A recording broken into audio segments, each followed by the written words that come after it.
নমস্কার। আজকে যে লেখাটি বলবো যেটা অ্যালবার্ট আইনস্টাইনের উক্তি, কল্পনা। আমরা বই পড়লে জ্ঞান বাড়ে, আর আর বুদ্ধি আমাদের কম বেশি প্রত্যেকেরই কিছু না কিছু আছে, কিন্তু সেই বুদ্ধিকে কাজে লাগাই কল্পনা।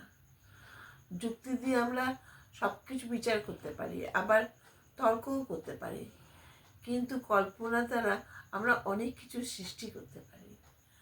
আর যদি মানুষ পাখির মতন উঠতে না চাইতো, প্লেন আবিষ্কার হতো না। সে আদিকাল থেকে মানুষ নিজের প্রয়োজনে অনেক কিছু আবিষ্কার করেছে ঠিকই, কিন্তু আগে তাকে কল্পনা করতে হয়েছে। দ্রুত যাওয়ার কথা কল্পনা করে তবেই চাকা আবিষ্কার হয়েছে। জ্ঞান সীমাবদ্ধ, কিন্তু কল্পনা দিয়ে তুমি সারা বিশ্ব ঘুরে আসতে পারবে। কল্পনার সীমা ছাড়া। তাই তুমি কল্পনা করো আর বাস্তবে রূপ দাও।